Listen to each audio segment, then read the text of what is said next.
Hey guys, Carl Cooper here with On the Black, and I'm joined by Dave Doyle of Mets Report for our weekly chat. How you doing, Dave? Good. How are you? Doing good, doing good. A little frustrating, a little frustrated about last night's loss, 3-2. I was hoping that this team would actually get back to the 500 mark, but they were 2 for 11 with runners in scoring position last night. Murphy misplayed a ball at third, so last night's loss a little frustrating for me. What do you think? That is, and you mentioned Daniel Murphy misplaying that ball at base. That was an easy pickup for him on that Andrew McCutchen. I can't believe that was called a double for him. Talk about your home field advantage in terms of scoring. How is Yeah, that a hit? that was ridiculous. That ball was right at Murphy. And that's the problem with Murphy is just I personally don't think he's ever going to have a position in the field that he's going to be adequate defensively.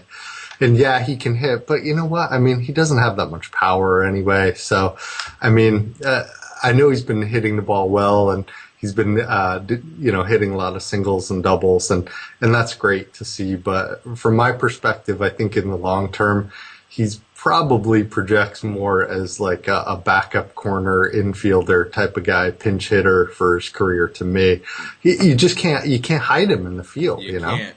Nope. That ball's gonna find him. And speaking about Murphy at third, what did you think about the lineup last night? I mean, I wasn't totally upset at the lineup, but I just found it a little surprising. No Turner.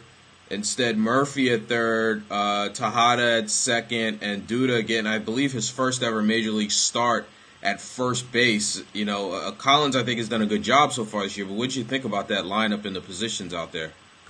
I think he's trying to mix and match, and I also start to wonder when you see a lineup like that if he's starting to get some orders from above from Sandy Alderson to try to figure out, can do to play first base, to try to figure out who can play where before the trading deadline comes up. So either they can showcase some players, maybe like a Duda or Murphy at third, which not much of a showcase last night, but I'm starting to wonder if maybe they're either showcasing players or trying to understand what they have, so that when they are making trades going forward, they understand what's already in the system.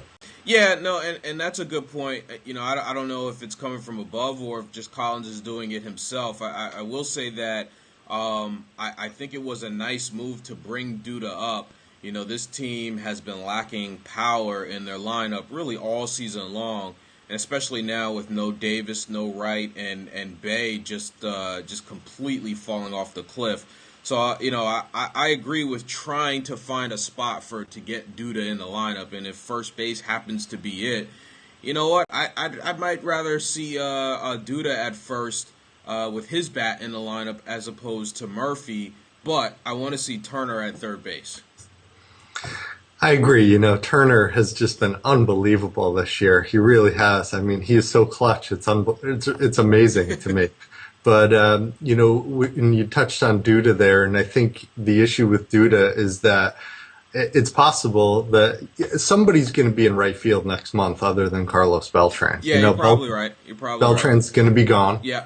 And it's probably either Duda or Fernando Martinez that's going to be in right field next month at some point. Yeah. So I think they want to see what they have in Duda. Right. Now, moving on, let's talk a little bit about second base here. And I've been asked this question a few times over the last week or so, and I saw Michael Barron of Mets Blog. He did a nice piece on this yesterday, and it really has to do with Turner, Murphy, Tejada, and what really happens when and if Wright and Davis come back. I'll say that at this point.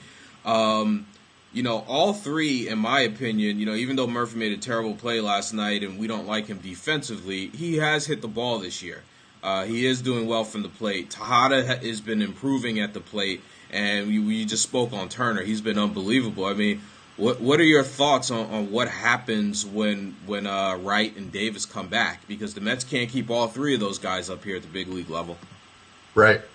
And I think and we've talked about this a lot, but Unfortunately, next month they may Don't say it. Don't talk. Don't say it. Ru- Ruben Tejada may be playing shortstop every day. uh, And Buster Olney wrote this past week that Jose Reyes could get a bigger contract than Carl Crawford got. So, I don't see why not. And Jason Worth, he's a better player than both of those guys. That's just the bottom line. So. Right, and I don't see with the Wilpons signing off on that at this point. So, I hate to bring it up, and it's a sore spot.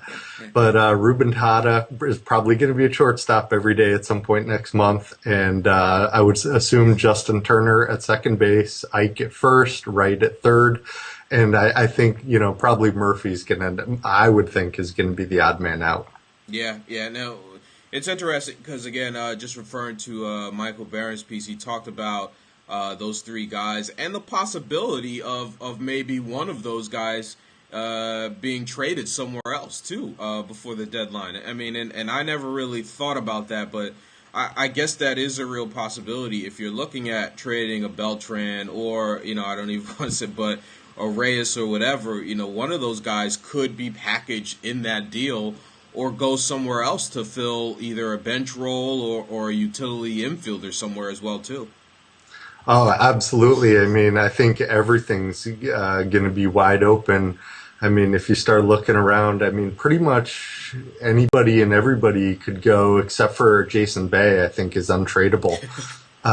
But other than him, I would think anybody, he and Santana are untradeable right now. Yeah. And, but other than that, I mean, you'd think anybody could be packaged. Angel Pagan, R.A. Dickey, Mike Pelfrey. Could be anybody. You never know what's going to happen next month. Right. Well, I hope the team does come out and get this win today and take 2 out of 3. Dave, thanks again for joining me for our weekly chat. For those of you watching this video, Dave and I will be doing our weekly live show tonight, Sunday night at 7:30 on Ustream. I'll leave the link to the Ustream piece below this video, so check us out. We'll be talking Mets baseball, probably recapping this Pirates series as well. Thanks, Dave. Thank you.